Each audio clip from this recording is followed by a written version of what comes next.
Welcome, everybody. We are live here on the Startup Morning Show here on the D&D Sports Network with JJ Pruitt to my left, Bradley Damron from the main streets of Marbone Creek to my right, and I am Darryl McCoy.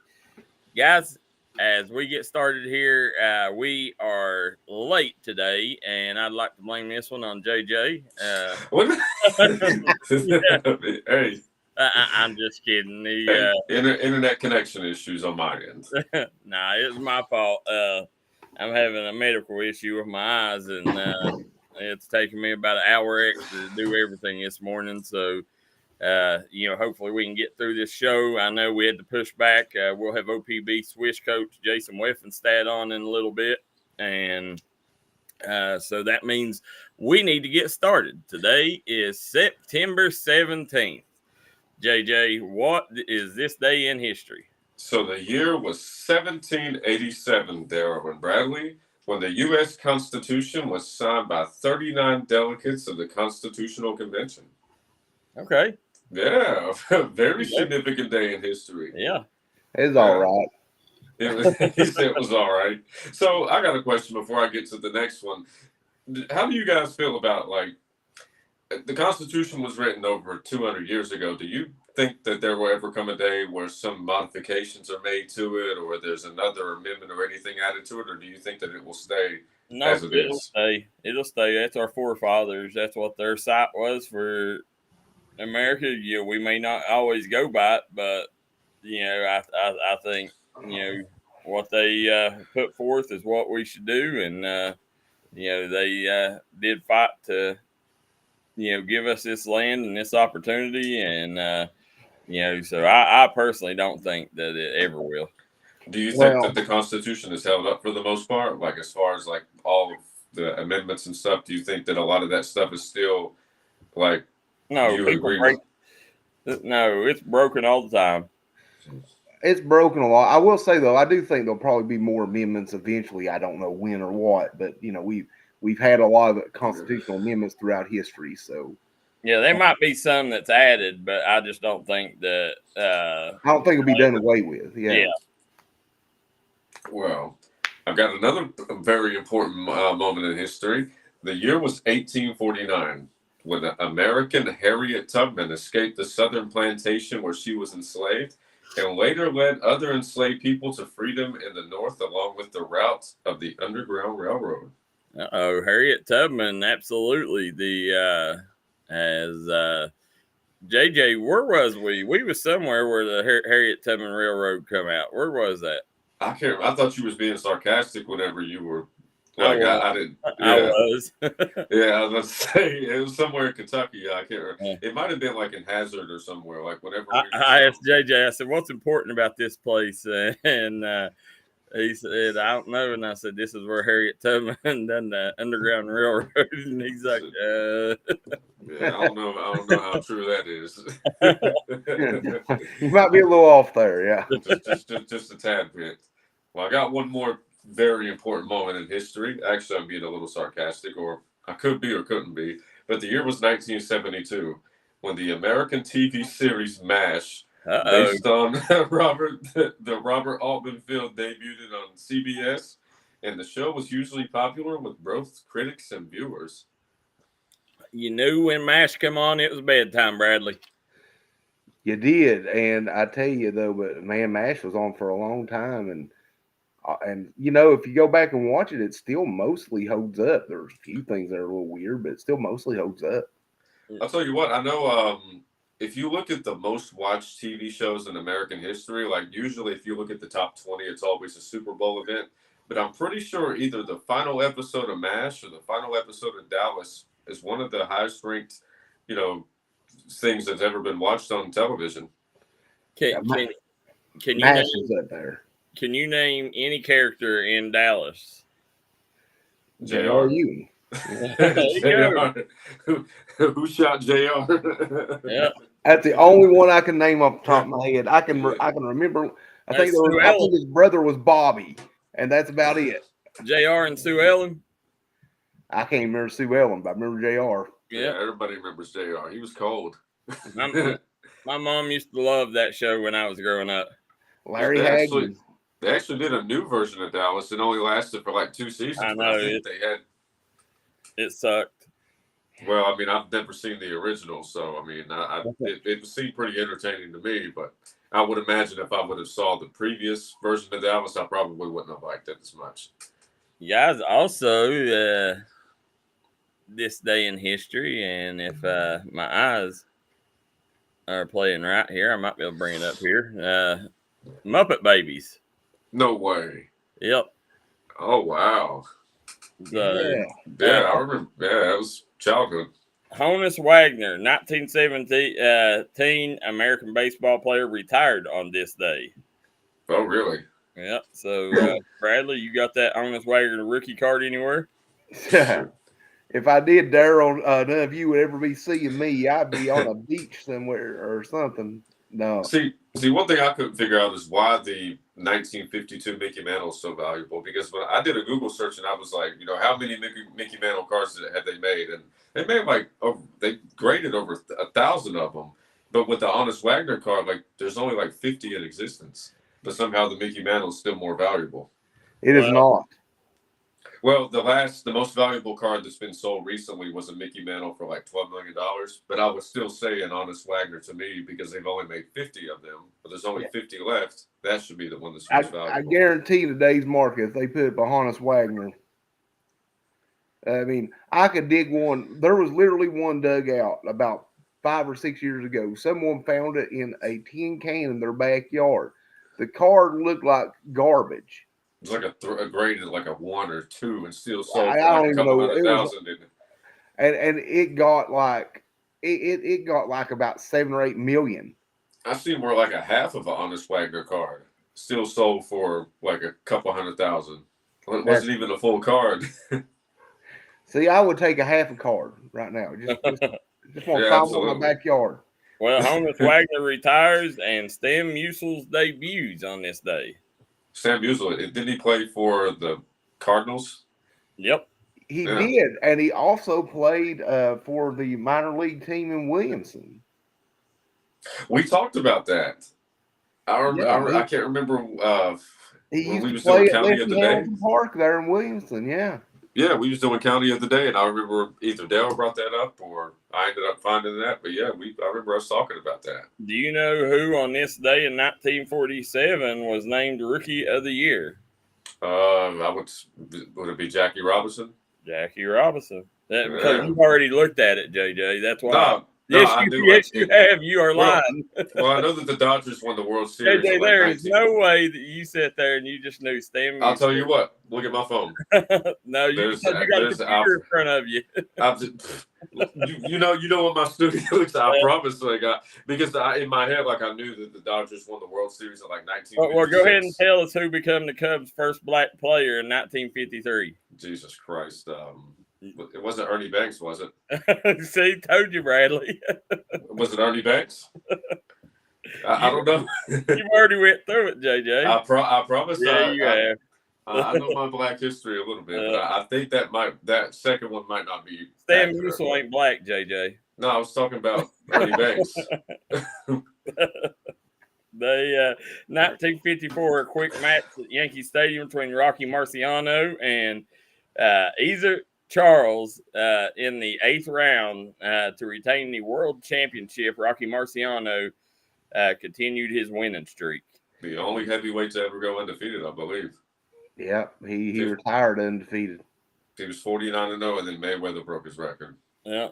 1955, future Major League Baseball Hall of Famer Baltimore Oriole goes 2-4 in his first game. Tell us who that was, JJ. Cal Ripken, maybe. Well, what year was it again? Yeah, it was Cal Ripken in 55. Oh, you said 55. I was thinking the first Oriole that I could think of was Cal Ripken for that year. Okay. I don't know any Baltimore Oriole players besides Cal Ripken. Oh, I'm trying to think. Would it have been Brooks Robinson? It was. It was, Bradley. The let's see. Hey, Darryl, you might want. I think we got a OPB Switch player tuning in. Well, we probably do. Yeah, looks like we got us a Hooper going. This. Fred Tarkenton's first game was this day in history. Happy Days premieres in New York City as went on to be a great TV show for a long time in the 70s and 80s. Hey. Yep. Y'all know that reference, don't you? Yeah. Also, Bewitched started on this day in history. Oh, wow. In 1964. Let's see. New York Yankee, 1964. Mickey Mantle gets career hits. 1999, 2000, 2001, and his 450th home run in 6-2 victory over Los Angeles Angels. That was a bad dude, I'll tell you. It was. The Doors premiered on the Ed Sullivan Show on this day in history. Oh, wow. The Who in TV. The Who debuted on this day in history. First time ever on television. I like the Who. All right. A lot of good bands and a lot of good TV shows. Let's see here. Sex Pistols play in prison in 1976. And then didn't they only release one album? I don't know. I'm pretty sure their debut album is still considered one of the best albums ever. Like Bradley, you would probably know that, wouldn't you? Nah, I never was a big Sex Pistols fan. Well, I mean, I'm pretty sure they only have one album. In 1979, George Brett is sixth to have 20 doubles, triples, home runs in a season. The Pine Tar Man. Allegedly. Yeah. Fernando Valenzuela sets National League rookie record with 8th shutout of the season on this day in history in 1981. Didn't he have arguably like one of the best rookie years ever? Like won the Cy Young Award, won the Rookie of the Year, and won the World Series that year as well. Yeah, Fernando, man, looked like he was going to be one of the all-time greats when he started. Yeah, they did a 30 for 30 on him, didn't they? Fernando Mania. Yeah, Fernando Mania was a real thing. Mm-hmm. Guys, as in 1982, this is the year I was born, and no surprise, this song came out in 1982. So I guess it's my motto song, "Bad to the Bone." George Thorogood, 1982, was released on this day. So as I come out, my George Thorogood was rocking in the background. I'll tell you what, today's been a pretty good day in history.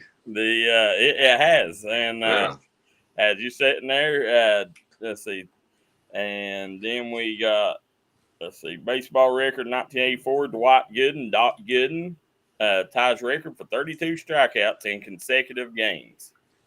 Very impressive. Mm-hmm. I got to see Doc Gooden pitch once. I think that about wraps us up here on this day in history. Now, give us the birthdays, JJ. Okay, so the first birthday that we have is Robert Hervac. And I think if you guys aren't familiar with him, I believe he's the individual that's on Shark Tank. He's the one that's all. Yeah, Robert. Yeah, he's the one that's always on the right. Yeah. Yeah, he's the really rich dude who went on Dancing with the Stars and decided he was going to just marry his dance partner. Hey, sometimes when you know, you know. So the next individual is Alex Ovechkin. Hockey player. Yeah, really good hockey player. Yeah, played for the Washington Capitals. Yeah, we've got Jimmy Johnson. NASCAR. Yeah, and Dougie Fresh, Darryl. Dougie Fresh, yeah, Dougie Fresh's birthday's today. Dougie Fresh, happy birthday, Dougie. As we get started, let's see on in the mountains. Let's see who on my birthday list. AJ Johnson, Paintsville quarterback. Happy birthday, AJ. Yeah, having a heck of a year. Yeah, Shelby Valley's Dalton Gillespie. Braden Waldron. Happy birthday, Braden. Let's see. Who else we got here? Anybody worth mentioning? I think that's about it, except for I want to give a huge shout out to Zaid Rash. Happy birthday, Zaid Rash of the Belfry Pirates. So It's Zade's birthday today. Hopefully, we'll see him later today, as he normally hoops on Tuesdays. So, fine basketball player, man. But as we get started here, JJ, who'd you say we had in the comment section? Let's see. Michaela Epps in the house.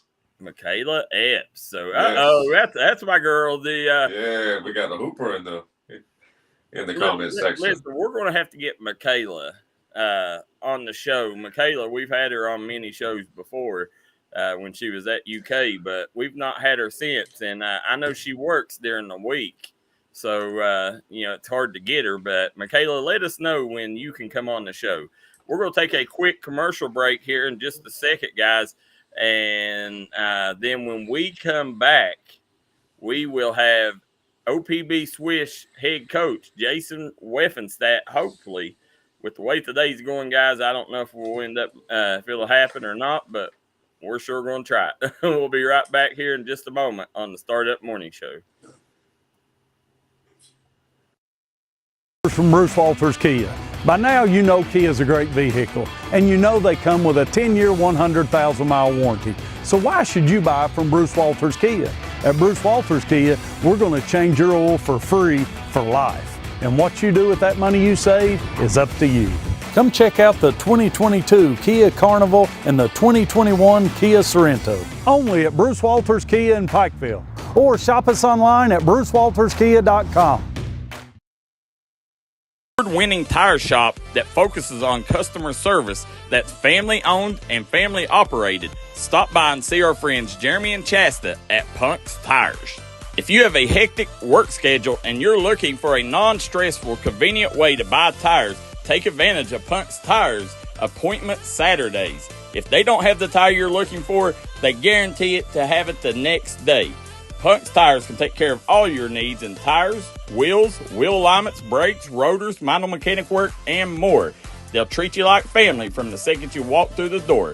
Come see us in Virgie, Kentucky, or give us a call at 606-639-TIRE. That's 606-639-TIRE. Ready to rev your engines and hit the trails on October 10th through the 13th at the 23rd National Trail Fest in Gilbert, West Virginia.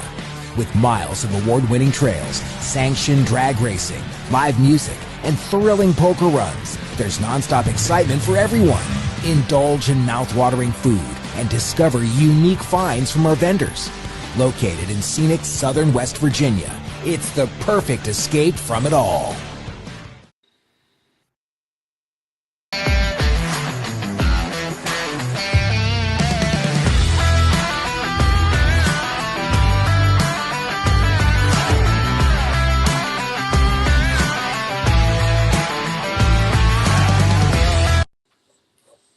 Back here on the Startup Morning Show, we got JJ Pruitt, Bradley Damron, Darryl McCoy here, and head coach of OPB Swish, Jason Weffenstadt, as we're going to this segment sponsored by Punk's Tires.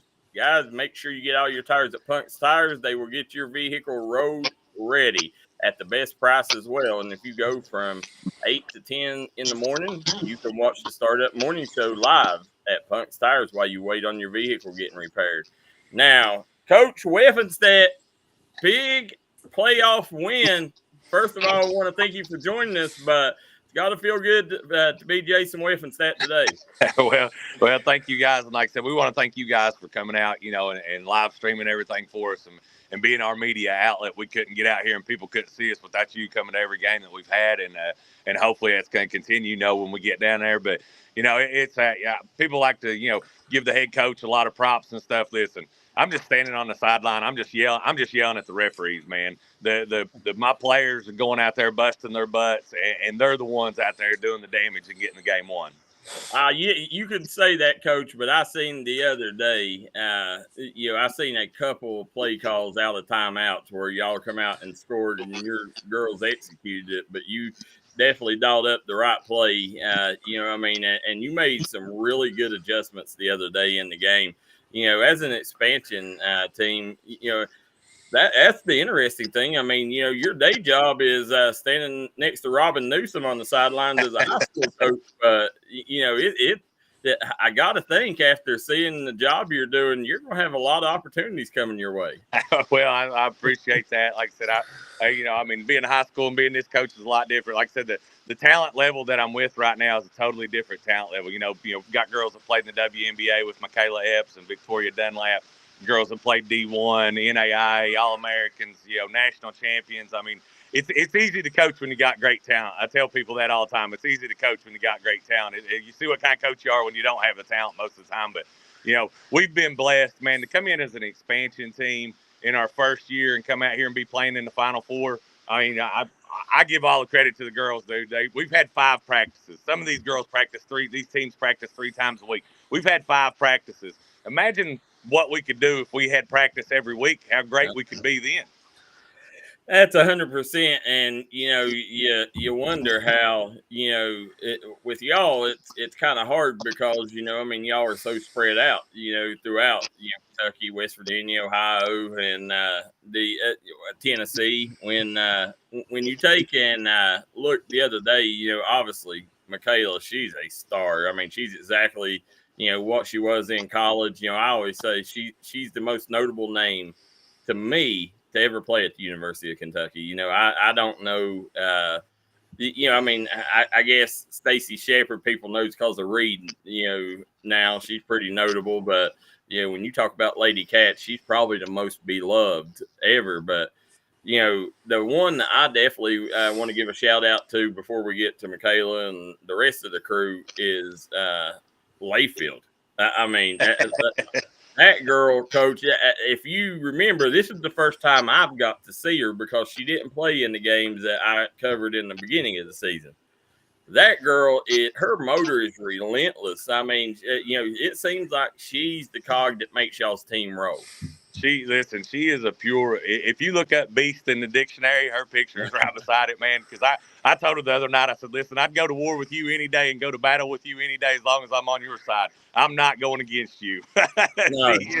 She is a motor in the middle that gets us going. And then when you got Michaela Epps on the other side, and you got Carla Booth and Deja Thornton, and I tell you one the other day that kind of turned the tides for us. That stood out to me the other day was Victoria Dunlap. Michaela's ex-teammate, and they also played in the WNBA. Yeah. She come in and give us a double-double that we needed big time. We needed her big time with Greensboro's size the other day. I think she actually give us the advantage in the game the other day.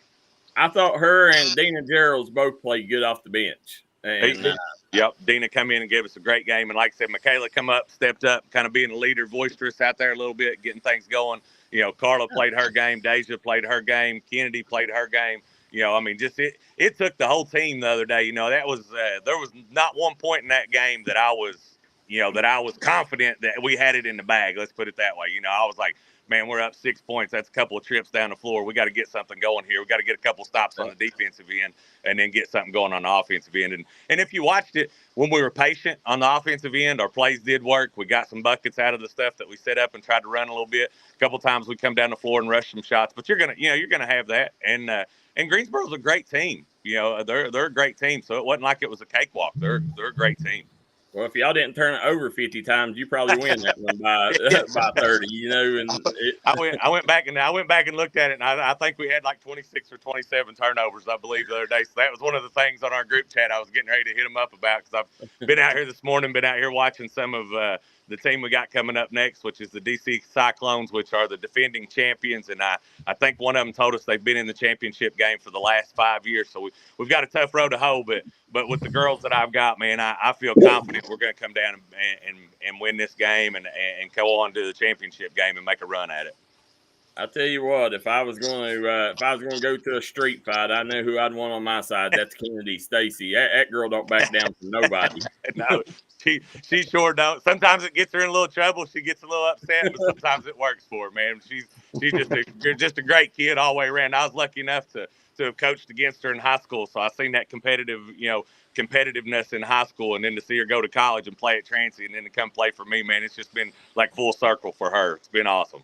Well, she was smart enough the other day. She kind of baited Joe Tambui and the coach having to take her out of the game. So That was a smart move by Kennedy there. And, and the thing is, like y'all started out about as bad as you could start out. Carla didn't play well until the second half. Defensively, she played good in the first half. She was very active. And then Deja Thornton maybe had the worst game of her career, and y'all still won. Yeah, that's what I told them at halftime. I come in at halftime and I told them, I said, look, we've quite possibly played probably the worst half we've played all year long. And I said, I think that might be all Greensboro's got. And that's Michaela stepped up and she said, that's all they got right there. We're going to take it to them. And we come back out in the second half, made a run on them, got up a little bit and kind of got into it. And then, they come back in the fourth quarter and tied it up.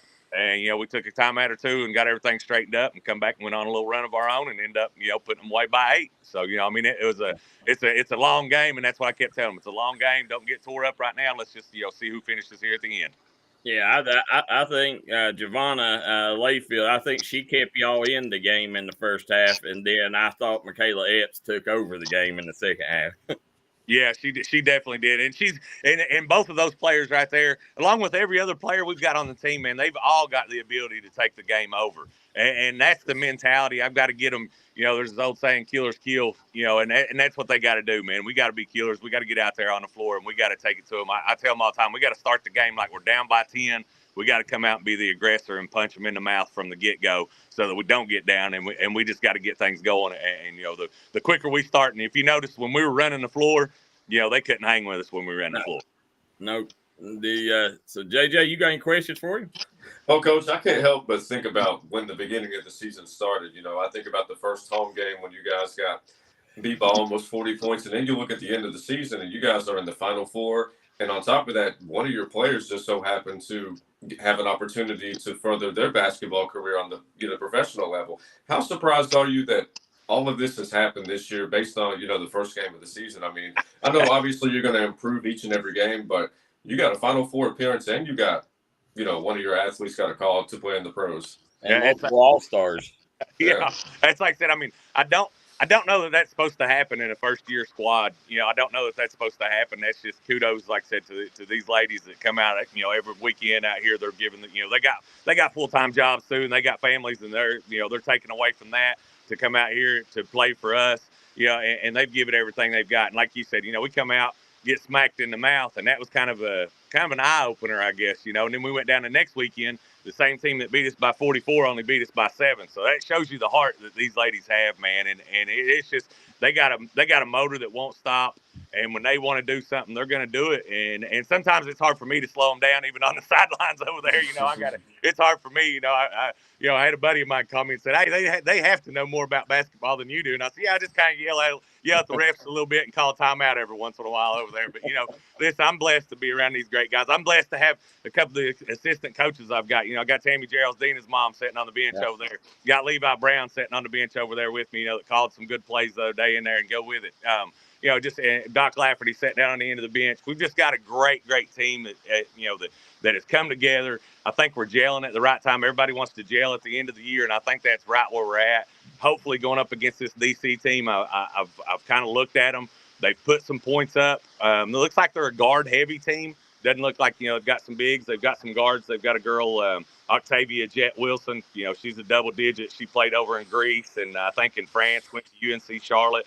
Makia Gray, all ACC at University of Miami. Kaya Proctor that played over in Serbia and Kuwait and Sweden. So, they've got some stuff. And going back, and Monty Washington that plays for me, she's got some offers overseas as well. So I've got two girls, that's already got some offers overseas that are, Deja's definitely going. I think she said she's going to leave the 1st of October to go over, after we get done playing, hopefully winning the championship. She can get a championship here and then go overseas and continue her career. And that's what we're looking forward to, man. We want, local kids to know and college kids to know there is a step after, you get out of college. And On Point Swish is it. And we're looking for newcomers for next year and just hoping to keep rolling, man. And, I keep thinking, you couldn't ask for a better possible season as far as promoting the league and promoting your team as well. You got your expansion team, which nobody expects them to have this good of a season. So have you had many people reach out to you to be like, hey, I want to try out for this team coming up next year? Yeah, we've had a few already, and that's one of the things. We're going to get through this run here for the Final Four and the championship. We're going to get through it, and then we'll be posting some stuff. We'll be having some more open tryouts and doing some stuff, and hopefully, like I said, we're gonna make a run at this championship here first, and then we get done with it, and we'll figure out where we got to go from there. Well, I pretty much said from the beginning of the season, even after that 40-ball victory, I was like, you know what, like, all they got to do is win 2 or 3 more games, and they're going to get in the playoffs. And if you get in the playoffs, anything can happen. So I'm not surprised that you're there, and I see you in the championship game, honestly. There you go, Bradley. You got some questions for him? Yeah. Like, what were, when this whole thing came together, and you all put this team about, what were the real expectations? Were you expecting this success early? Was that kind of there, or is it just a surprise? I'm not gonna lie. To me, the being in the Final Four was, I never dreamed that, like I said, we take this first year team that we've got to get 5 practices in that would be in the Final Four. I'm not gonna sit there and lie and say, yeah, that's where we'd be. Now, did I want to be there? Yeah, I wanted to be there. Every team wants to be playing for a championship, or you're not a competitor. I want to be playing there, so I'm not gonna say, we only thought we were gonna win 1 game. 4 to 5 games is what we thought we were going to be sitting at, kind of, be in the middle of the pack, maybe make a run in the playoffs, get in there, get us a playoff spot and kind of compete. But to come out and do what we've done, man, when Carla called me and she was like, hey, we're going to do this, you want to coach them? Immediately I was like, yes. And then we started looking, and she got some talent, and she's played with a lot of these girls in different leagues and got them in there. And it's just been, we've been blessed to do what we've done so far, I believe. And like with the WABA, there's some unique rules, like the one I think of is the light, the backcourt stuff. How has that been for you as a coach and then your players, an adjustment to get used to that?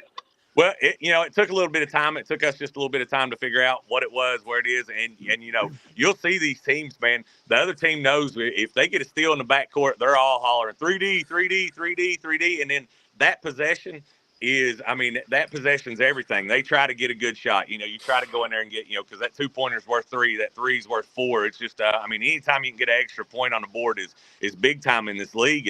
And that's what we like about it. It makes it kind of a defensive league to where you can go in there and sneak in and get a couple of steals in the backcourt and go score with it. That's one of the big time differences, that we've noticed, just in the rules with it. Other than that, we go out and play basketball, and that's just what you got to do. And just talk a little bit about the support, you all receive from like the community and fans and stuff. Listen, Martin County give us a lot of great support up here. We played our first 2 home games up here, and then we went over to Hazard and played home games at Hazard, and in both places showed out. They've took care of us up there. The community's got behind us. Our great sponsors, I can't thank them enough, with Project K9 Hero, ARC, Tim Short of Pikeville, there are a couple of insurance companies, you guys. I'm leaving out a bunch of people, so I wish I hadn't even mentioned a couple of the sponsors on there. I know I'm leaving out a bunch of people that have helped us along the way. And just like Lafferty, Doc Lafferty, the community itself coming out and get behind us. And that's what it takes, man. We talked about this in the beginning. If the community doesn't come out and get behind us, it's going to be hard for us to continue this. You've seen stuff rise and fall. And a lot of times that's what happens. Just the community doesn't get behind the sports team, or doesn't get behind this, or doesn't get behind, this restaurant, or not even in the sports world. Sometimes you have somebody put a new restaurant in, and the new community won't even go try them out, or they'll say their prices are too high or something, and not even give them a chance. And that's what we're looking for, man. Hopefully this right here, getting in the Final Four, going out, winning this championship like we plan on doing, will get more people even on board with us. Yeah, I hope, my hopes is, I know there's going to be a lot of push for y'all to be drawn to Central Kentucky, but I hope it stays here in the mountains. And, I know you and Carla, I know all y'all have an affinity for the mountains, and hopefully, it stays here and gives the mountains, something that we can be proud of. And I tell you what you guys done, Coach, this season, I don't think anybody's seen coming as an expansion team. You go back and look, y'all could have easily went undefeated this season, regular season, if not for an 84% shooting from 3.9 and going down there to their place and beating you again. I think now, y'all know what you got to do to win that game. But, it's just been a special ride, and, we're just blessed that you guys chose us to come along with you. Well, we couldn't be more blessed for you guys to be with us, and hopefully everything works out, and you guys end up down in Greensboro with us down there and can live stream from there, so everybody that doesn't get a chance to make it can go with us. We're going to be playing on that Friday. I believe they told us it won't be any earlier than 7:15 on that Friday. I think that's what October the 5th.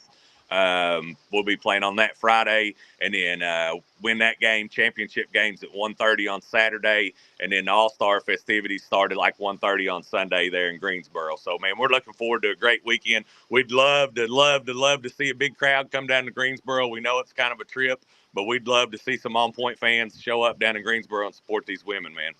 Well, hopefully between now and then, we can have 6 or 7 of your players on to kind of hype it up. And Coach, anything that we can do here to help you, we're here for you. And you got the biggest Swish fans in the world right here, so we appreciate everything you do. And best of luck moving forward. Well, thank you. And like I said, definitely get these women on here, man. Like I said, I stand over there. I tell people, I just stand over there and yell at the refs, man.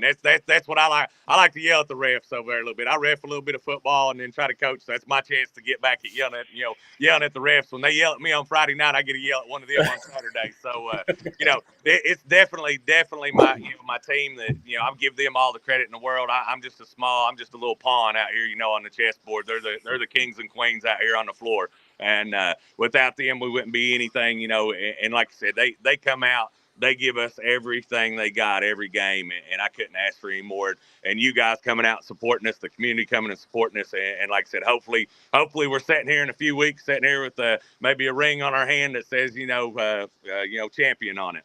Oh, well, I tell you one last thing before I let you go.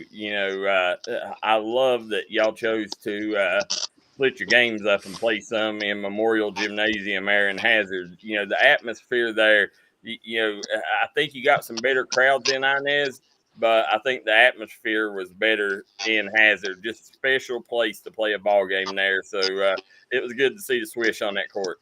It is, man. It was a special place there. I'd like to thank Eddie Browning, superintendent over at Hazard over there, and Todd Howard, the girls basketball coach, for allowing us to come in there and use that gym, to play those couple of games. And hopefully that got it out to some other kids that wouldn't get a chance to see us, and we had a lot of younger kids there that come in from Letcher County, that come in from Leslie County and Breathitt County that got to come over and watch us play that normally might not have had a chance to come to Inez to watch us play. But like I said, we appreciate everybody that's had anything to do with us. And if you want to get on board with us right now is the time, because like I said, it's just going to grow from here. There we go. Coach Jason Weffenstadt. Coach, thanks for joining us, and I hope you enjoy your day, and we'll talk to you later this week. All right. Appreciate you guys. Thank you all for having me on. All right, guys, we're going to take a quick commercial break. Be right back with more Startup Morning Show.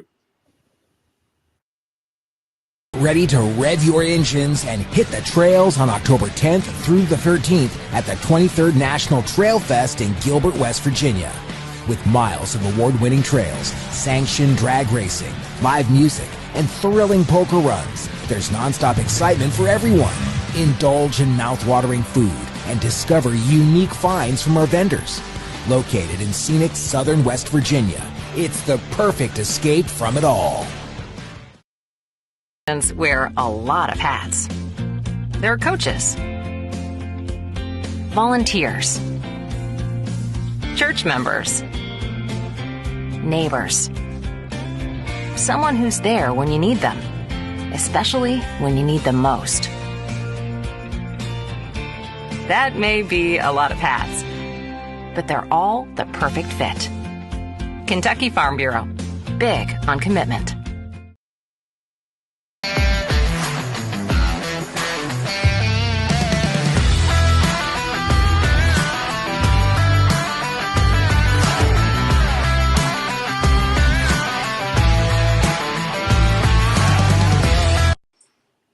Back here on the Startup Morning Show, Bradley Damron, JJ Pruitt, and Darryl McCoy here. Great interview with Coach Weffenstadt, guys.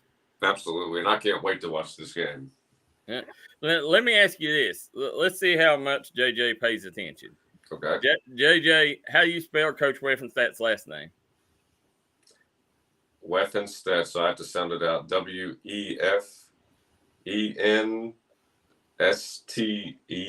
Weffenstadt? No. Is it close?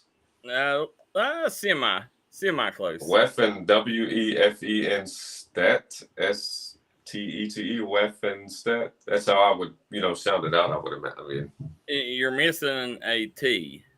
oh, TTE. Yeah. Oh, okay. See, I was close. Wefenstette. Okay. So I'll give you that one. Yeah, I appreciate it. Thank you. Yeah. We got to keep an eye on JJ Bradley. We do. We gotta keep you in line, JJ. Just trying to make sure that I'm on my P's and Q's. Yeah, there we go. So, guys, we talked earlier as we had the OPB swish. Let's stick with girls basketball a minute. We talked about a young lady scored her first bucket last week. She scored 4 more last night. Her team got a 12-8 victory, and she scored 8 of the 12 points. Let's take a look at this.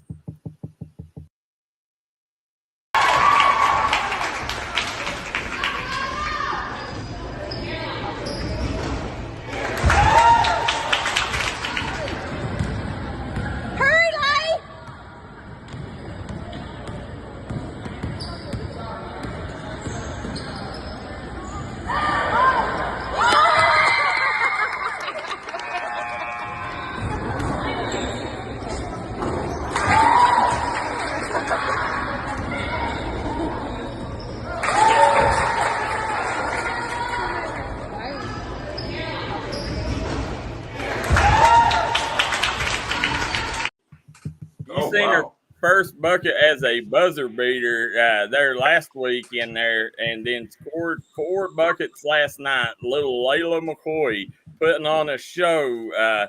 Hopefully, starting her career out and ends up better than Callie McCoy. So, little Layla doing good, guys. She literally already has a mid-range game.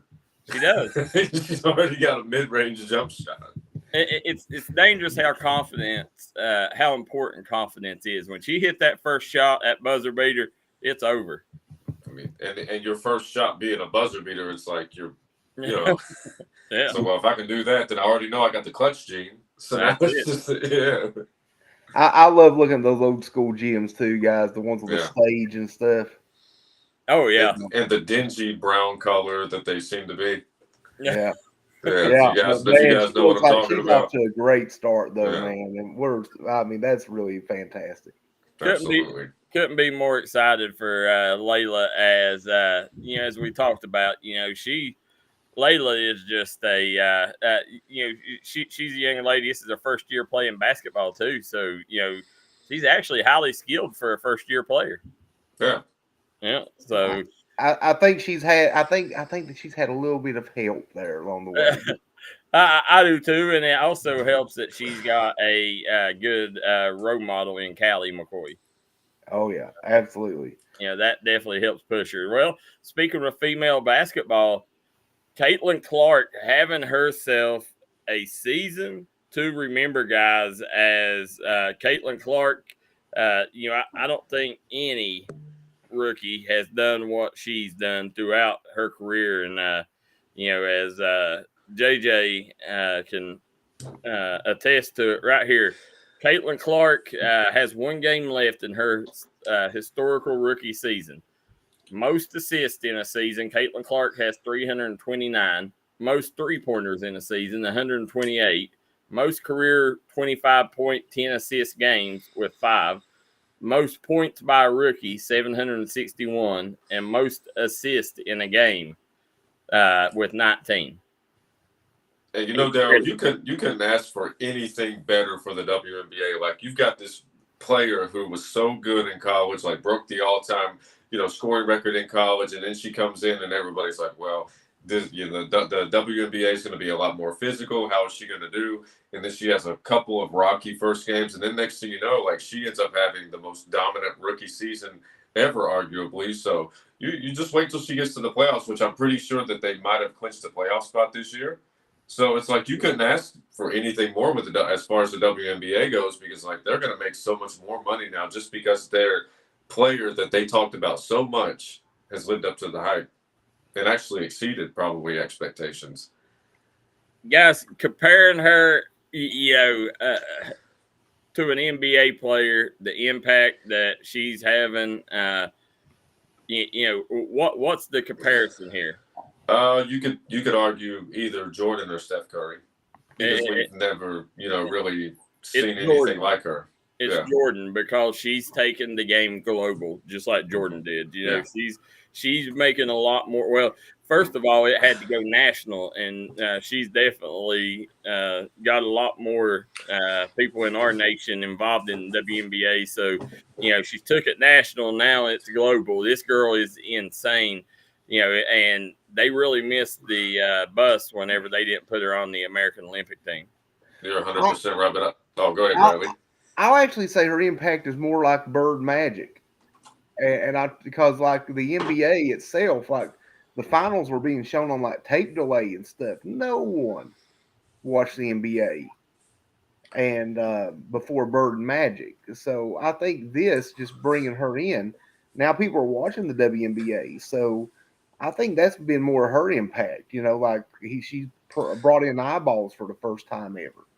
Well, I agree with you, Bradley. So basically what's going to happen is she's going to be Bird and Magic, and then she's going to be Jordan. So she's going to be Bird and Magic in the sense that she's saving the WNBA and actually bringing views. But then 4 years from now, whenever they have another Olympic Games, that's when she'll make it global. She'll be Jordan then. Yeah, I can see that. Yeah. I can see that. I think right now, to me, the only Bird Magic comparison that I see there is that she does have a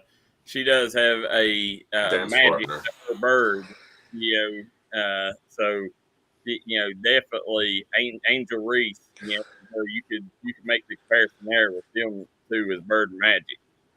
Yeah, she does. She has that rival too. She has that built-in rivalry that they need to lean into a bit more. I agree that they need that. I think the WNBA needs to push that and capitalize on that. Yeah, we need a couple of McDonald's commercials or, like a Bird versus Magic commercial like they did back in the day. Oh, yeah.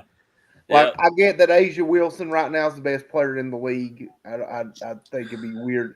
But, and there might be some players better than like Angel Reese and stuff. But you know what, though? Those two will get everyone else paid. Oh, yeah, absolutely. They're the ones that'll feed their families. So I think they need to work on that and not worry about this jealousy garbage and just promote. Well, people hate on Caitlin Clark, but what she's done has been incredible. And I tell you what, I guarantee you, people, WNBA players ain't hating on her when they go to the bank on Fridays. Mm-hmm. So, as we sit here, got a lot of comments coming in. Carl Whitey Little says, Michaela plays like her dad, Anthony Epps. 100% right. Chris Bishop says, could pass Wayne the GOAT and go soon. Ovechkin. Yeah. Carl Whitey Little says, Justin's daughter is going to be a good one. He said, gosh, she was on fire. The old Feds Creek gym's where they was at.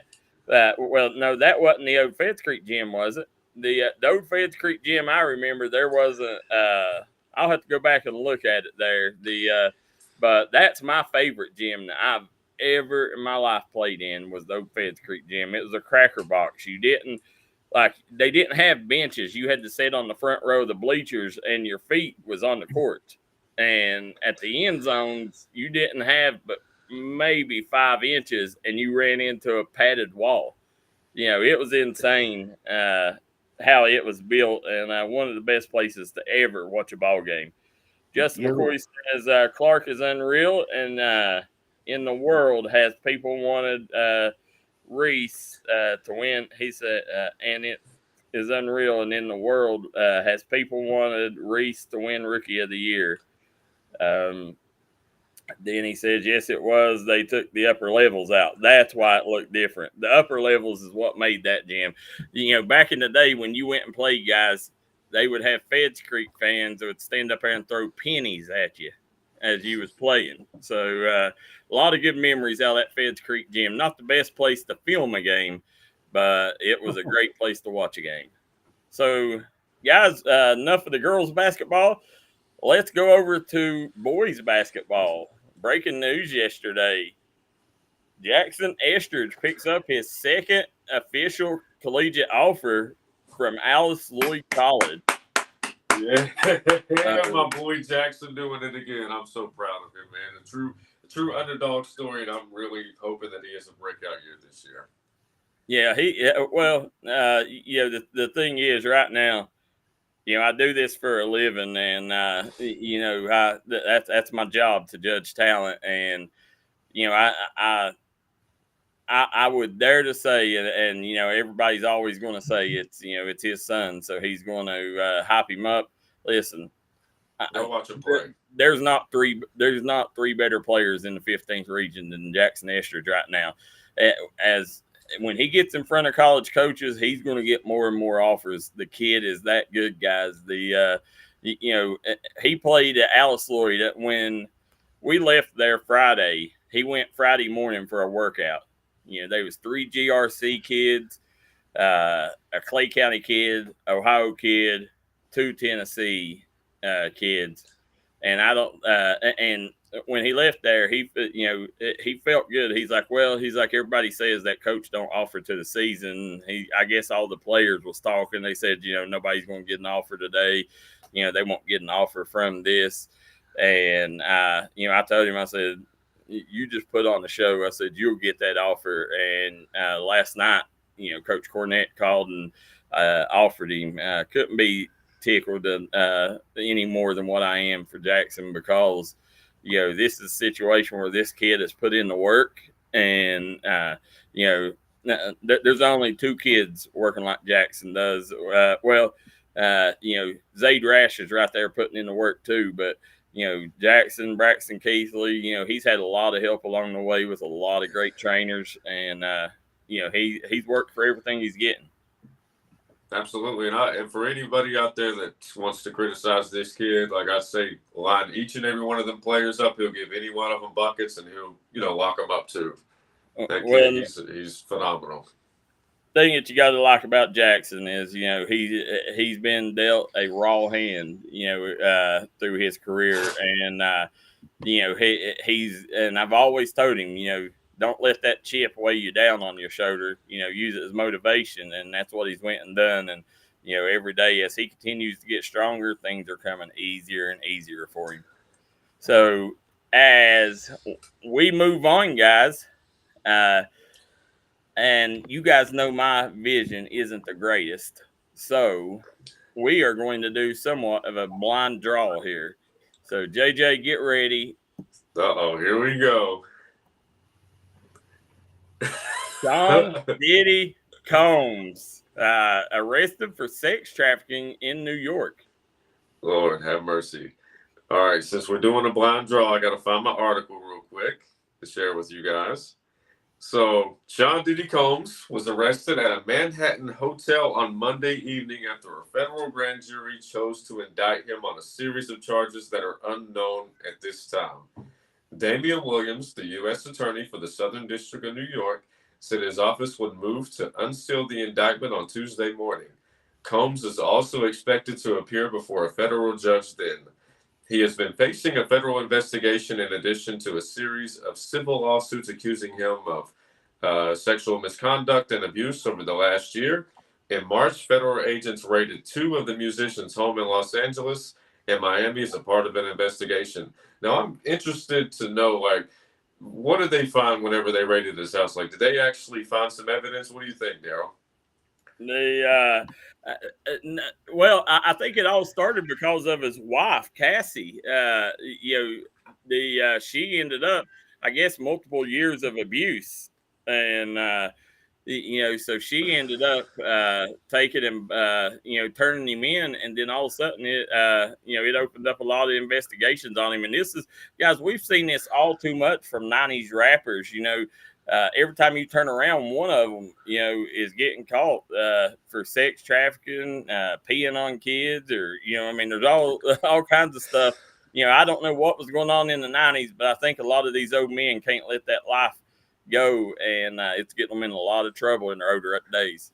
You know what's sad? One of my all-time favorite singers is one of those individuals. It's man, it's one of the guys I grew up listening to that was really talented. It's really unfortunate. I mean, these artists, they've been so talented over the years. They blessed us with all kinds of great music, and now you find out this stuff, and it's really sad. I got a question. Did you by any chance see the video of him assaulting his old girlfriend there? No. They actually had a video. It was whenever we go off the show, I'll send you the video, but it was brutal. Like those allegations, there's a legitimate video out there that shows what he did to her. And I can only imagine how bad it was behind closed doors.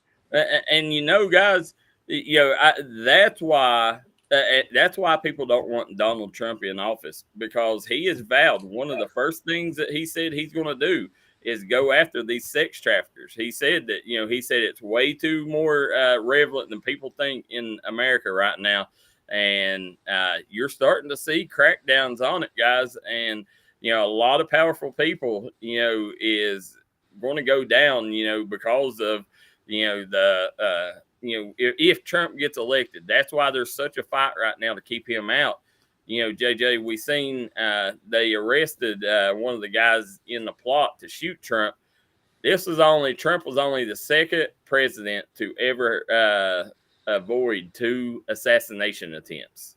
That's unbelievable. Another was Darryl Ford.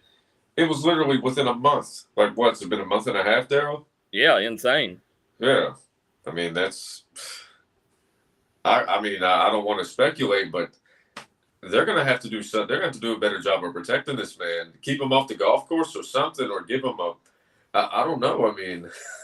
Well, it sounds like they did a pretty good job this time. Yeah. But even then, it's the first time, no, but this time it sounds like, they were actually ahead and the guy didn't get a chance, Yeah. I mean, it's just sad all around, honestly. My whole thing is, how did the guy know that he was on the course golfing? There's that whole. Well, it was Trump International Golf Course, so I would say. But that doesn't mean that he's going to be out there at any given moment golfing. Well, if you do your homework on Trump, that they say that he plays, 3-4 days a week. So there was probably a good chance he was going to be out there. That's something that he does all the time. So, and maybe that's something you do, switch up your patterns, maybe go to another golf course. I mean, golf courses are scary in general, Darryl. If you think about it, if you've ever been on a golf course, like you've got hole number 1, which is good for maybe 300 yards. Hole number 6, which is a par 5 for 600 yards. It's like there's so much ground to cover. I mean, on the golf course. Yeah, that insane. And as we sit here and look, guys, speaking of that, JJ has he's been on me to add a political cartoon of the day. So, we're going to bring up JJ's political cartoon of the day here. Let's see what we got. There we go. In 2019, we'll explain it to the people that can't see it, JJ. Okay, so it looks like in 2000, I'm looking at the photo. In 2019, it's got Trump. It looks like he's putting together the Statue of Liberty. Like, what's the term that I need to say, Darryl? Like, it looks like he's, creating the Statue of Liberty. And then in 2023, it looks like Kamala Harris is destroying it with a baseball bat. Yep. And then it's got Biden in the background on the wheelchair.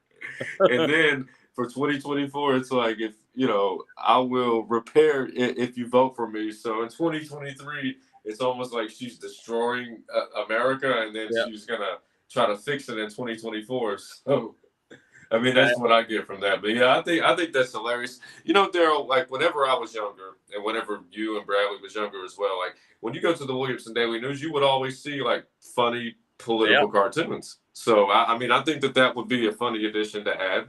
And if somebody in the comments section wants to send some in, like whichever one you think is the most creative, I think that'd be a good addition to the show. There we go. So, and JJ, I just found something interesting. You just sent me the video of P. Diddy. Yeah. And, we won't get flagged if we air it, will we? I don't think so. Well, no, I'm going to tell you the story here. You just sent me the video. Yeah.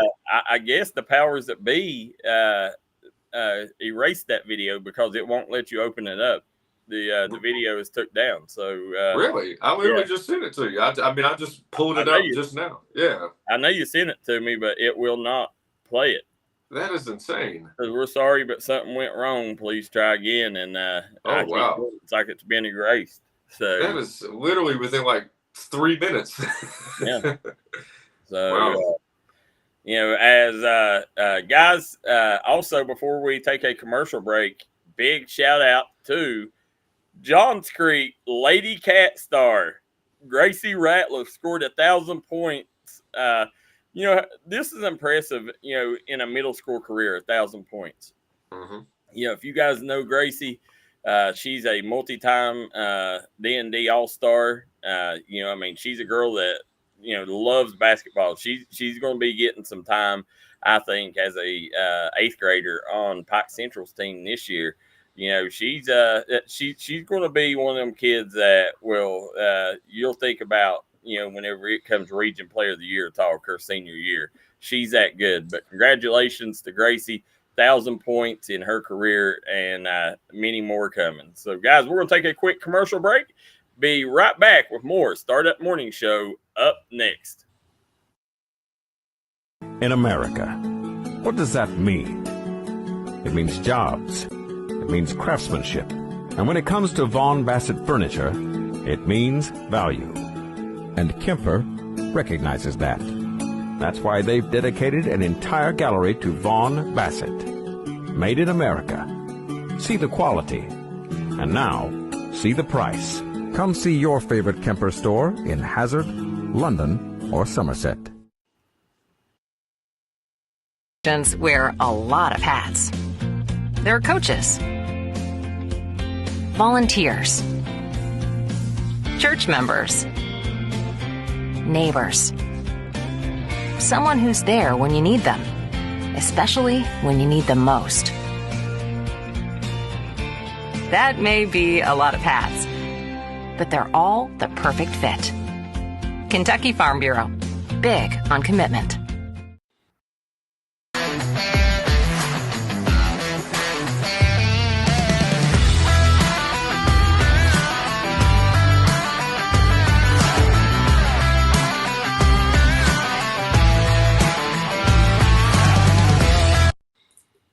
Back here on the Startup Morning Show, JJ Pruitt, Bradley Damron, Darryl McCoy, and Bradley's cat behind him. What's his name, Bradley? Oh, that's Stormy. She's she's napping, or I'm just trying to make sure she doesn't show the world her butthole, and that's that's something. Cats, man, they just have that way. You telling us you named your cat after Stormy Daniels? No, I did not, but she does like to show off. So, well, guys, sticking with that theme there, did you guys happen to see where Shannon Sharp accidentally recorded a sexual encounter with a young lady? He said he walked in his hotel room, threw his phone on the bed, and it went live. Now, my question, it went Instagram live. Do you guys believe that was the case? Honestly, I mean, I don't have Instagram, but I've heard that there are a couple of steps that you have to take in order to go live. Like step 1, you have to pull up Instagram. Step 2, you got to press another button. And then step 3, you got to go live or something like that. I mean, somebody in the comment section can correct me if I'm wrong, but it seems like there's a 2 or 3 step process. So I'm not saying that I think that he did it, but I mean, is it possible that she might have done it? I mean, I'm not sure. What do you think, Bradley? I don't know, man, but I tell you, some of the comments to some of the people who were watching along were well, they're not PG, but I don't know how familiar you are with like the professional wrestler R-Truth. Yeah, he made some comments on that, and one of them like and he said like, "Whoa, Unc, that's not PG."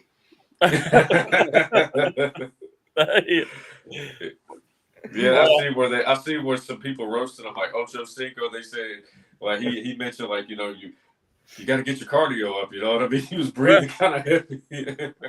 Speaking of Ocho Cinco, we got the Ocho Cinco bobblehead here. Yeah. Shannon Sharp and Ocho Cinco or Chad Johnson. Yeah, he's going back by Chad Johnson now these days. Oh, he is? Oh, okay. But he's they have their own little show together. Ocho Cinco was about the stupidest name change ever.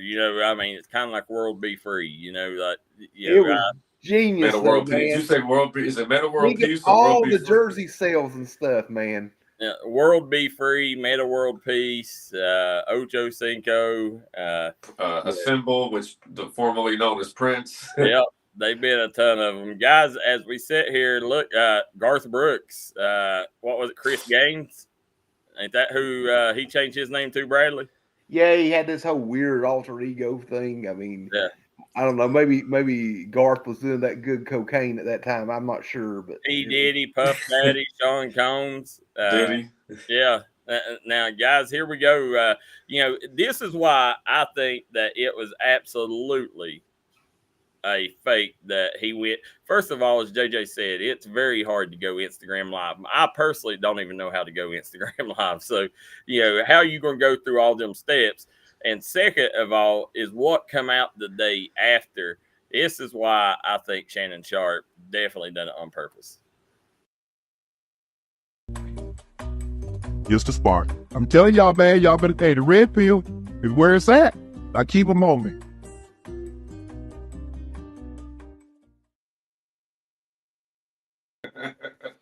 Are you telling me that happened, and then the very next day he comes out and endorses a male sexual enhancement pill, kind of the Blue Chew, the red version of the Blue Chew? I mean, you know what? As marketing, man. Yeah, it's like, hey, you see what it did for me, hey.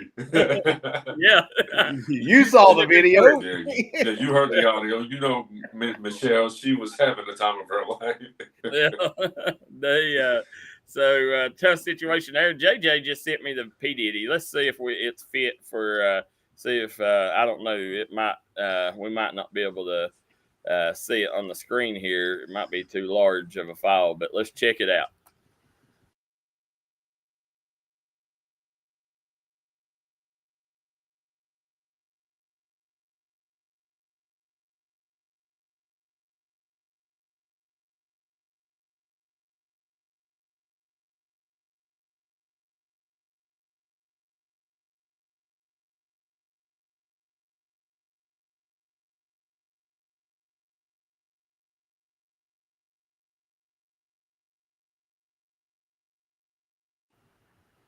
I mean, listen, I was always a P. Diddy fan. I wore a lot of his clothing back when I was in high school. John. Yeah, but, there's no supporting that man anymore, man. Everything that he's doing, and listen, after watching that, and I do not think there's any question the man is sex trafficking. I mean, that's brutal. I'm just saying, if we change some laws to be something like 1 round in the octagon with John Jones, it would cure a lot of problems. There you go. Oh, yeah. 100%, and that's what needs to happen. So but I mean, like we talked earlier, though, it's way too prevalent in today's society. I mean, you see people getting popped for it all the time. And then when you watch the apology video, Darryl, all he kept saying was, I was in a dark place. I don't even think I've heard him say I'm sorry for what I did to her. All I kept hearing was, I was in a dark place. It's like, if you said, first of all, I want to apologize to her, He was making excuses. It was it was excuses. It wasn't like accountability. It's like when someone say, well, I'm sorry that you were offended. Yeah. You're not apologizing for what you did. You're just saying like, well, hate that you didn't like it. Yeah, listen, here's the thing. A lot of these people in that age, especially inner city, they grow up seeing that stuff and they think it's normal. That's not justifying anything because, everybody should know better. But at the end of the day, things change nowadays, and a lot of these it's happening. I mean, I think you got to go back and look who the role models was in their life. I mean, how was their father? How was that situation? And and I reason I bring that up is because I watched an R. Kelly video one time where he was talking about. And he said, that's what he's seen every day of his life, growing up, and said his mom had multiple boyfriends beating on her. And, so, I mean, there's no, but that's the way that they used to justify it, is, well, I seen it when I was growing up, so it must be right. So we're not justified, but there's no excuse. You shouldn't do it. But at the end of the day, at least you can understand the way somebody's way of thinking. And be like, well, even though I don't agree with it and I don't think that it's right, at least I can understand, like, well, that's all that you know. But it still isn't right. No, absolutely not. And, let's go from a bad story. Let's go to a good story. John Bon Jovi. Take a look at this video, and then we'll talk about it.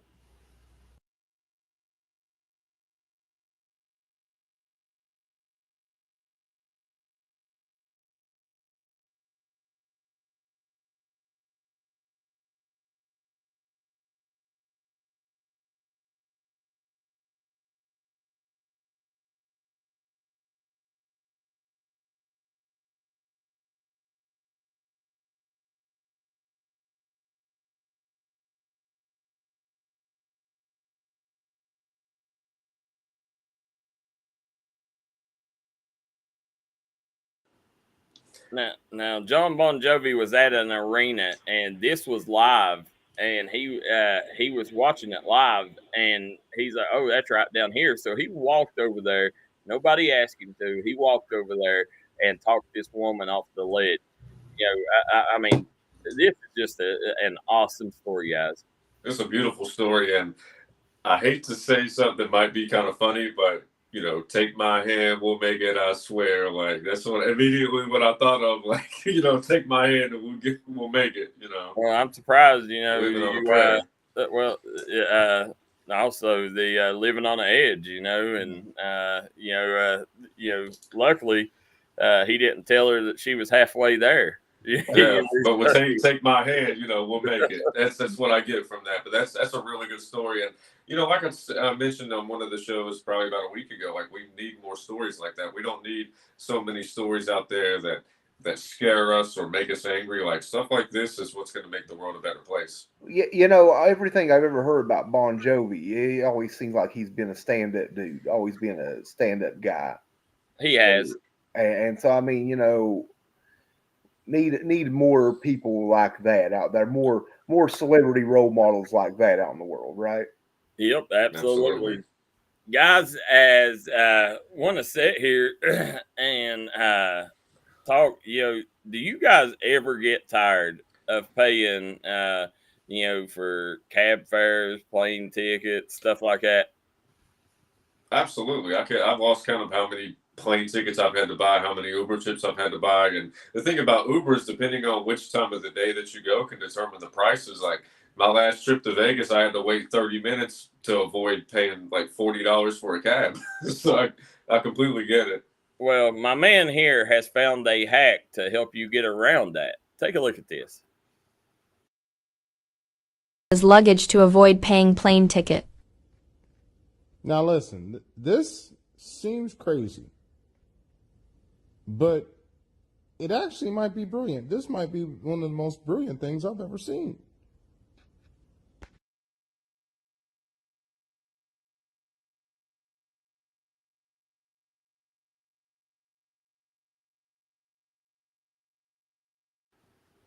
Hey.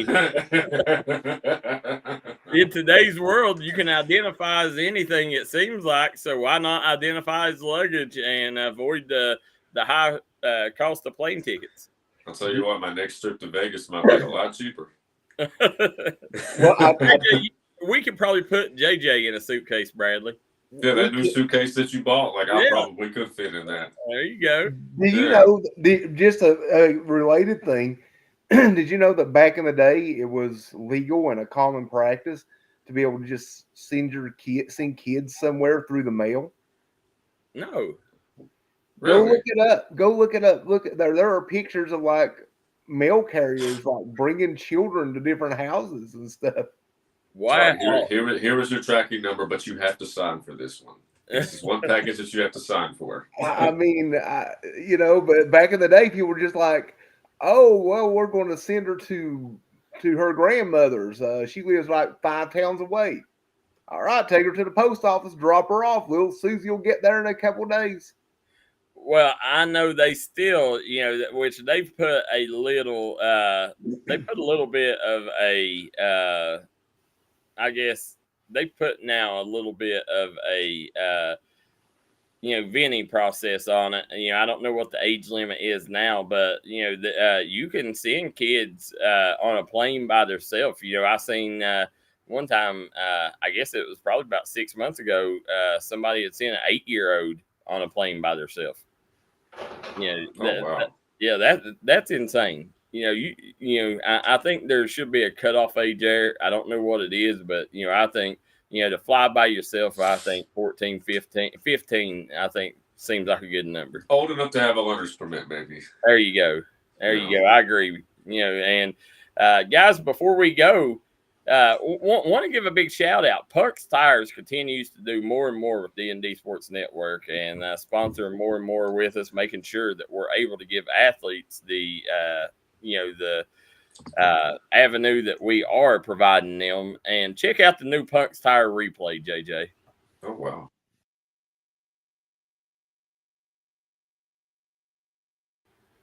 That will be played. Wow. So, will that be just for football, Darryl? Was that for all sports? Oh, that's all sports. Oh, wow. That is really good. Whoever did that deserves a raise. That was a good job. That was the maestro. Yeah. So, guys, as we're going to take a quick commercial break, we'll be right back. And Bradley is going to dive in to the playoff system in West Virginia. Come right back and join us here on the Startup Morning Show.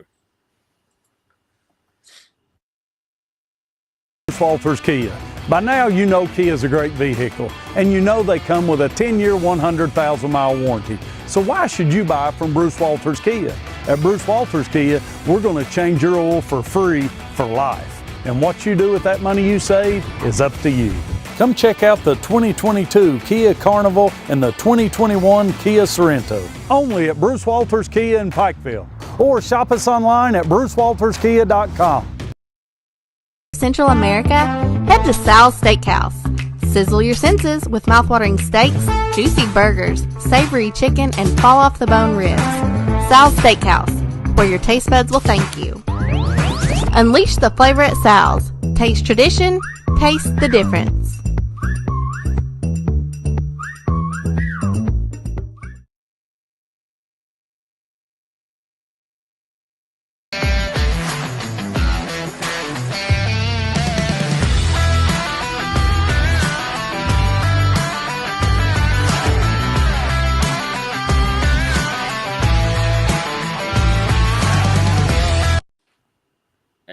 We are back here on the Startup Morning Show. JJ Pruitt, Bradley Damron, and Darryl McCoy, and Stormy the cat. As guys, we got a lot to talk about here. And first of all, want to take and remind people guys, do y'all realize? Like right now, we got some really good linebackers and defensive players in the mountains. Crayson Lafferty had 18 tackles the other night. I think he had 18 tackles, an interception, and a tackle for loss. Jacob Maynard, 18 tackles. I think it was 2 sacks and 3 tackles for loss. And then you got LaQuise Struthers, who is leading the state of West Virginia in tackles. The numbers that's coming out of the mountains right now defensively is insane, guys. I love where we're at defensive-wise. Absolutely. Right. Well, and there's some other great ones, too. You have Pridemore there at Chapmanville and Tennessee at Scott and,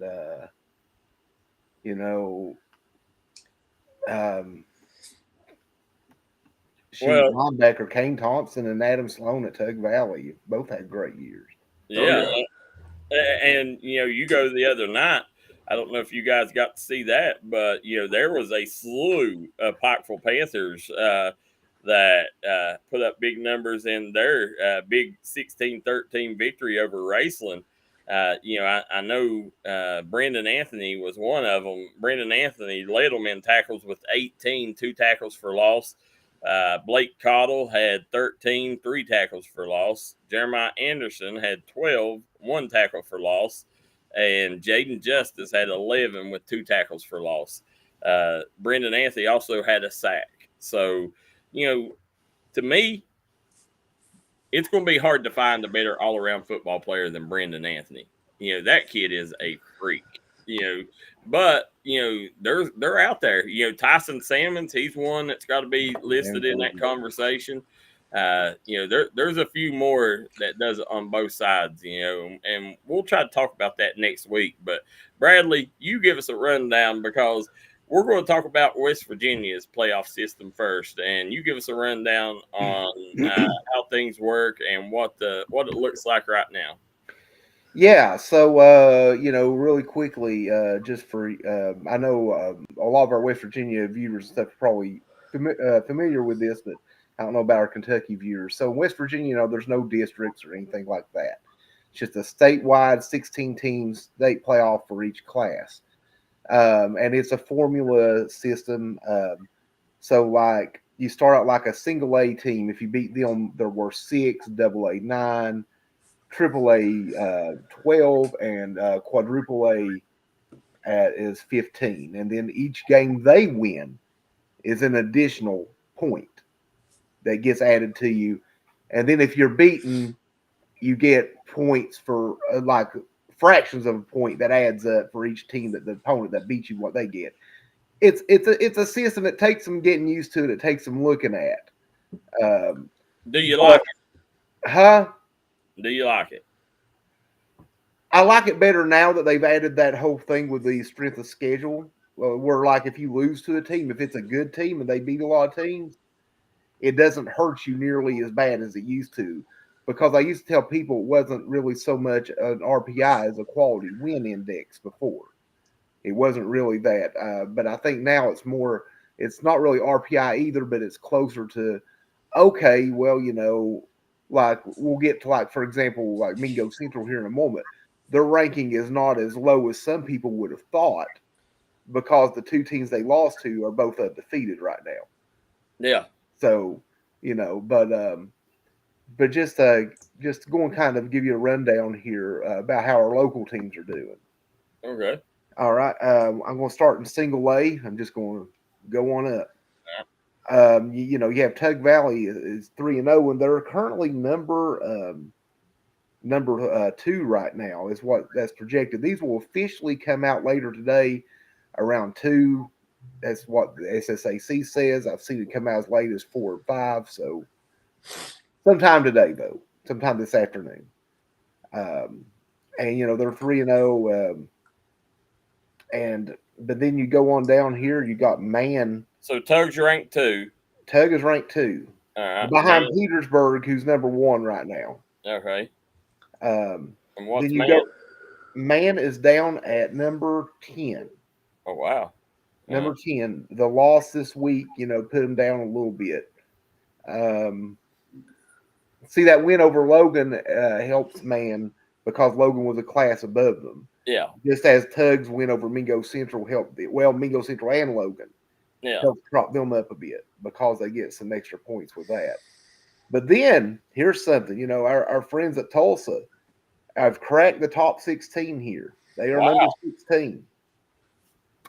And let's go, David Thompson. Absolutely, yeah. And I mean, I tell you guys, I've looked at Tulsa's schedule and looked at some of these other teams. I think there's a very good chance that when we get to the end of the year, you'll see them in the playoffs. It's really, I do. I think this is the year where I think Tulsa can get in, and but that's kind of how West Virginia, how the single A's looking. Yeah. Now we have quite a few teams on the double A side in West Virginia. Tied right now for 4th, we have two of our local teams are tied for fourth. Is West Side and Wayne. Oh wow. Okay. Both of them have the same ranking. And what you do, by the way, guys, you add up all the points, and you then divide that by number of games played. That way, like if like a team only can schedule 9 games or something, they don't penalize them for only having 9, but it does affect how your points come out. Then we go on down the list a bit, and you have Scott, 1-1, but lost to a good Wayne team, so that's helped them. But they're sitting at 14, and then tied for 16th. You have Mingo Central, even though they're 1-2, they're tied right now for 16th with Wheeling Central. And one of the big reasons they're tied for 16th, if looking at the table here, is the fact that no team above them and only one or a couple below them have a better strength of schedule points, have more strength of schedule points, just because of the 2 teams they've lost to. Good, and I would not want to be a team facing Mingo Central as a 16 seed. Because Coach Jones, as they continue to get Aiden Burke reps at that quarterback position, as that defense continues to play, soon as they take and get things figured out with the discipline issues, cut down on the penalties, this is going to be a scary team. Yeah, that's their only weakness right now. Their Achilles heel is just simple mental mistakes that lead to flags. I mean, if you can get rid of those, I mean, it's like Darryl said, they're going to be a problem. Yeah, and I mean, and that's the thing, like in years past, those 2 losses that they had would have hurt them a lot more. But last year, when they started adding this strength of schedule, last year was the first year they started doing that in West Virginia. So this is really being benefit. This is a benefit to Mingo Central right now, and they have a very tough schedule. So it's if they lose another game here, it's going. I mean, I'm sure it'll be to a team that's going to pick up a lot of points for them. You go on down the list at 21 and 22 is Logan and Chapmanville right next to each other. Right now it's it's still very early. These rankings will change a ton from week to week. Especially right now, you'll see about probably week 5 or 6, the shifting will be a little bit less. And it'll, you'll see that as long as teams win. Now, if they lose, you'll see some of them have kind of free fall. I'm going to move on to AAA. We only have one team in AAA, and that is Spring Valley. And Spring Valley is number 20 right now after 2 straight losses. I do expect them to move up, but they've got some issues with that defense. I think they've given up over 100 points the last 2 games combined. So they got to They got to start stopping guys. But, well, that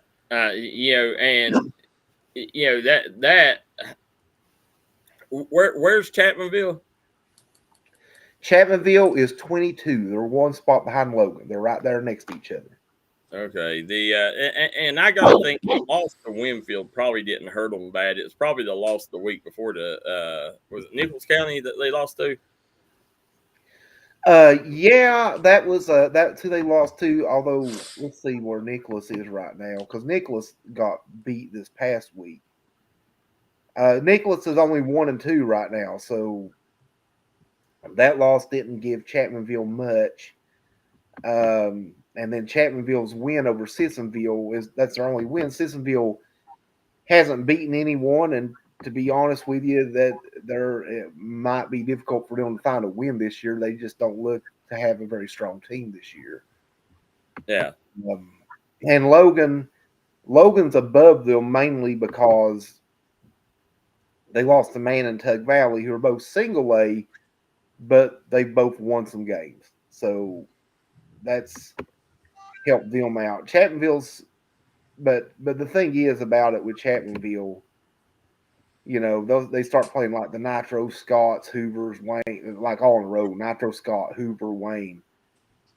Ooh, their next 4 games, they have some tough opponents coming up. They've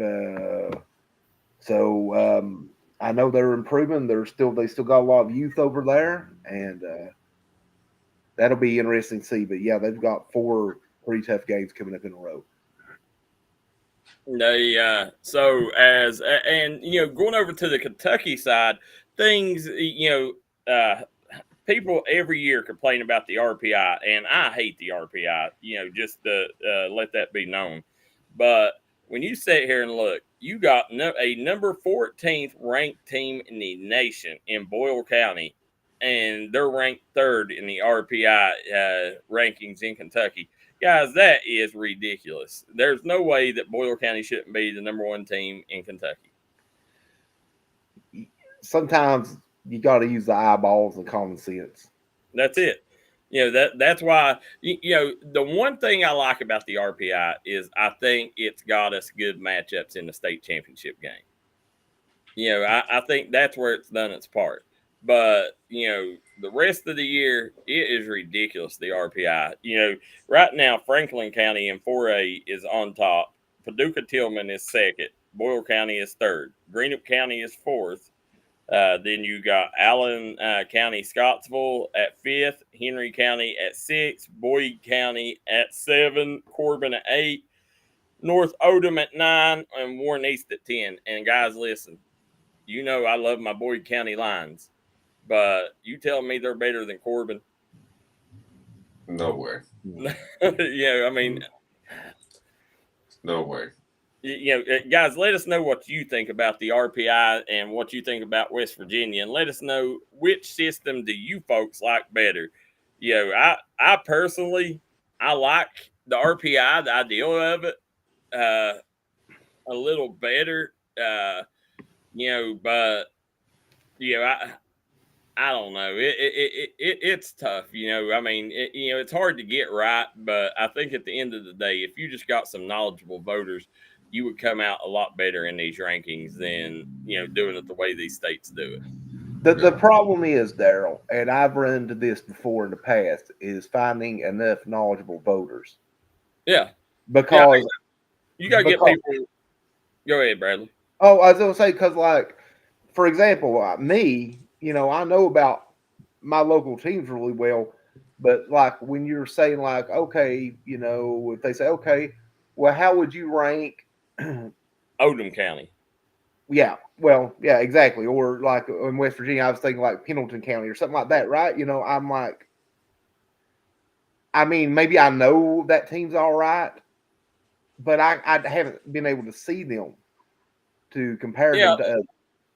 It's you got to get people, I mean, and in Kentucky, it's hard too because it's such a big state. The thing that hurts Eastern Kentucky is we have no AP voters in Eastern Kentucky, and, that's one thing that really hurts our teams around here. But, in the RPI, I guess, that kind of helps out. But, I mean, I think the RPI, some of the stuff that they come out with is ludicrous at times, and, but I do think when it gets to the playoffs that, it does its job.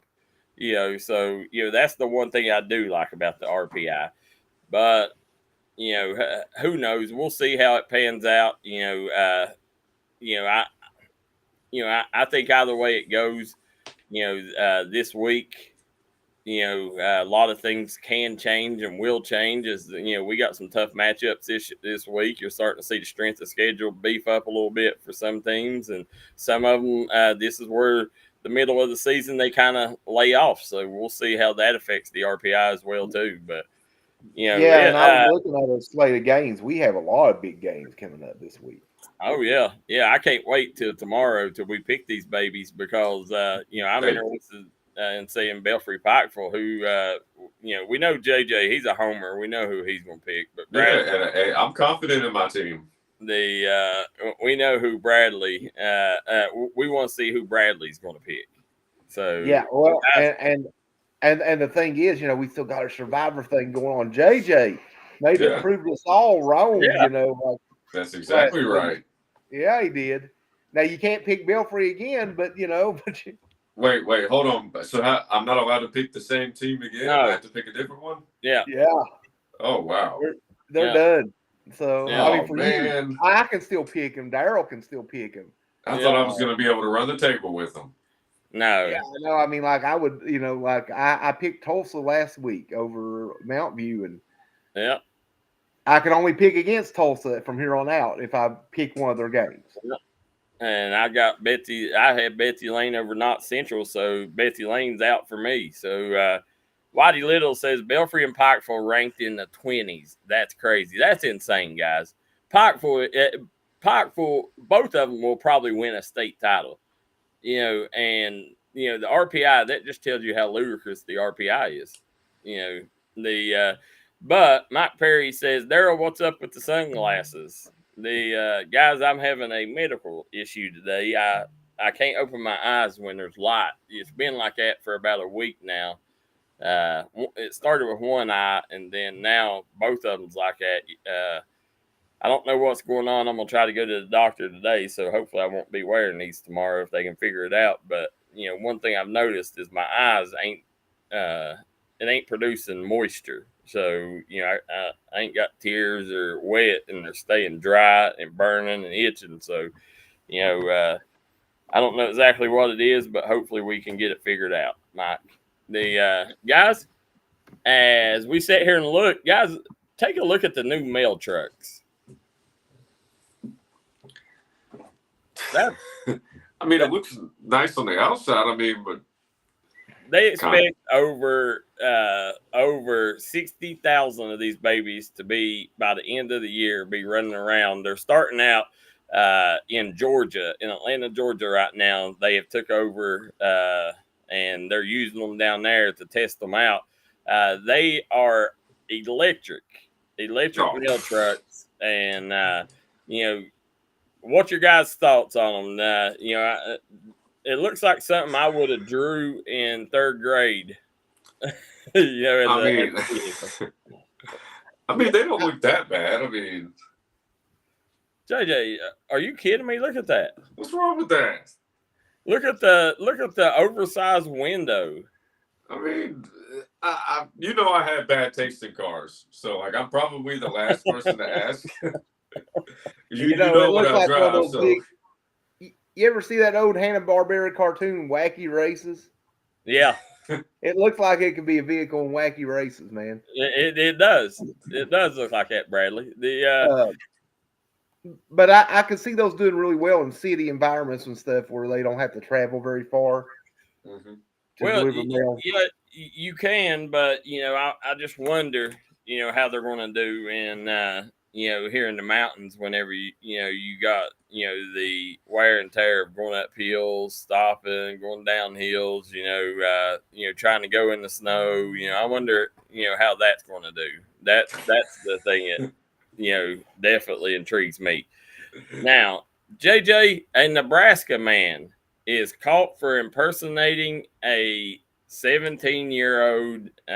Can you tell us a little about this story? Yeah, we did. You did hit me with a blind draw, so let me find the article real quick. This is one of the most unique stories that I've seen. I've seen a couple stories similar. Let's see. So a 27-year-old man who posed as a Nebraska high school student to prey on teenage girls has been sentenced to 85 to 120 years in prison, according to multiple reports. Zachary Scheiss, who was known by peers as 17-year-old Zach Hess, disguised himself as a high school student for more than 50 days to exploit and assault over a dozen girls, with some being as young as 13 years old. Scheich blended in with other students using his 5'4" height and 120-pound stature, Lincoln police said. He attended multiple schools throughout the Lincoln Public School District. Don't give JJ any ideals. No, hold up, no, whoa, yeah, no, no, that's way too dark right there. Hey, 5'4", JJ. Now he's about your height, so yeah, Lord have mercy. That's very disturbing. Could you imagine? First of all, what's going through this guy's head? at 28 years old, you know.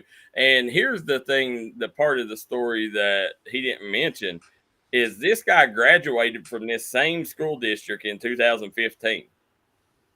Oh, really? So you telling me that the teachers didn't recognize this kid? I mean, that's really sad that you have to do that. I mean, like, I can't believe it took people that long to figure out that he was.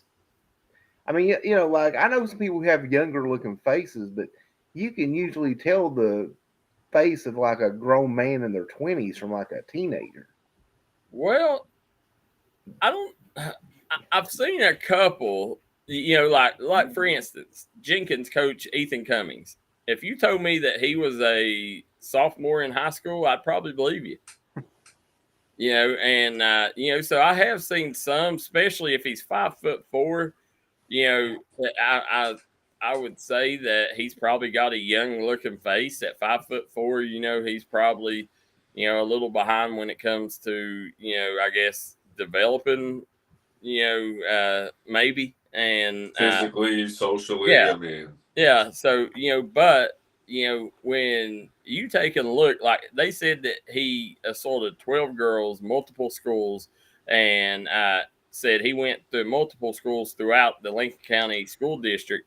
And it blows my mind that he just graduated from there, guys, in 2015.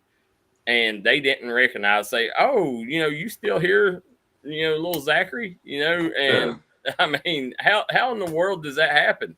Like for instance, JJ, do you think you could go back to Belfry and nobody notice? I don't know, honestly. I mean, I've had people in the past tell me that I don't look my age, but I really don't think I could pass for a. No, I don't. Especially with my voice. I mean, no, absolutely. I struggled when I was in high school, so I mean, I don't. No, that's true. I just, you know what? I just look at this way. You said it was 85 to what was it, 120 years? Yeah. In prison. Good. Enjoy prison, buddy. It's going to be brutal for him. I feel, you know, it's going to be bad.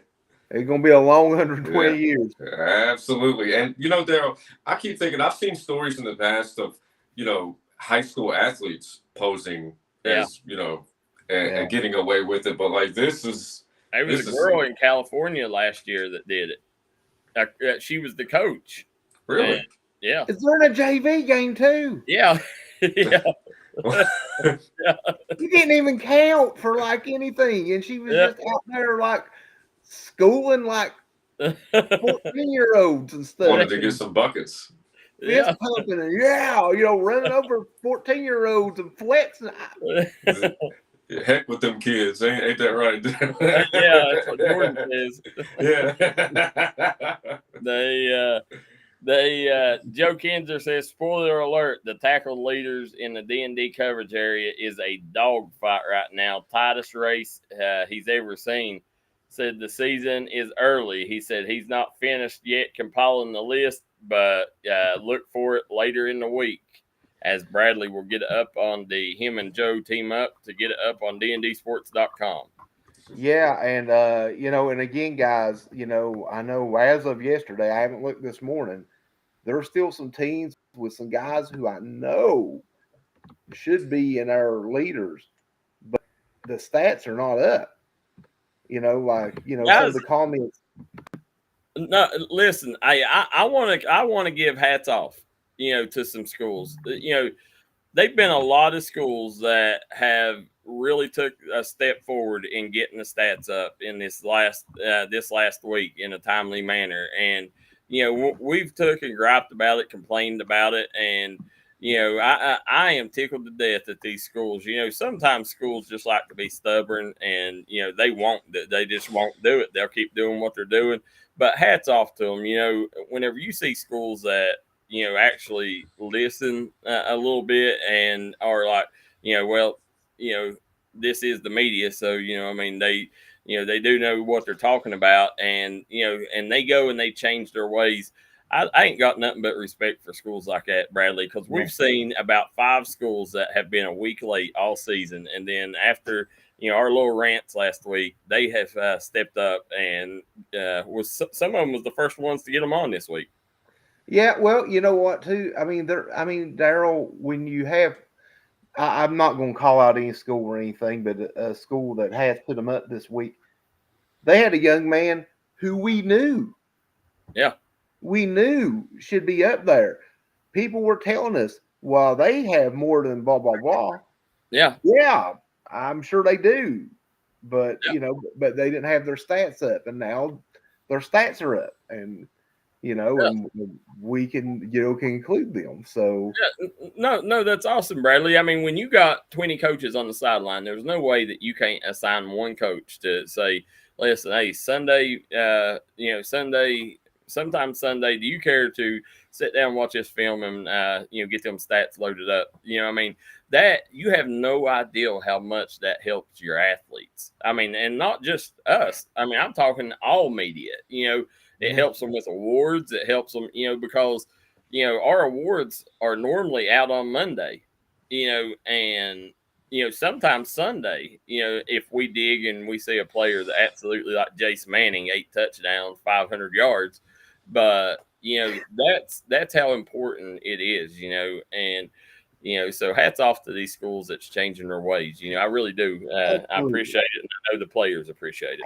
And one other thing to keep in mind, and by the way, I'm really thankful for a lot of these schools stepping up, is one thing to keep in mind is when it comes to awards, sometimes, just people seeing these kids' names week after week, you remember in your head, instead of like, well, I haven't updated, but here's week 5, and now we're finally all updated, and here's a kid who we should have had on our radar all along. But he kind of slid under because we don't know what he did. And that's what, at the end of the day, just keep doing it. Schools, you keep doing it, it will pay off for your program and for the kids. So, guys, as it's come that time, we got a late start today because of JJ, but we battled through it and we survived. We made we technical survived. Difficulties, internet problems. I mean, JJ always holding us back here, Bradley. Yeah, that's okay, Darryl. You're only as strong as your weakest link, but JJ's a pretty good link, though. I'll joke around with him, but JJ does a lot. I'll take it. So JJ just said, or Bradley just said, JJ's our weakest link. I didn't say that. I think you're on the phone. It could have been me, for all I know. Some days I feel like it is, but but that's just but guys, I want to thank you guys, everybody, for tuning in, guys. Definitely another great show tomorrow. We will. It's always interesting on Wednesdays because that's when we do our pigskin pick'ems here on the Startup Morning Show, and I get to show you how brilliant I am, and how not so brilliant these two are. But we'll get to go through that tomorrow with some other great stories from around the world. So make sure you guys tune in for that, 8 a.m. to 10 a.m. every Monday through Wednesday here on the D&D Sports Network with JJ Pruitt, Bradley Damron, and Darryl McCoy. Guys, till next time, so long and good day.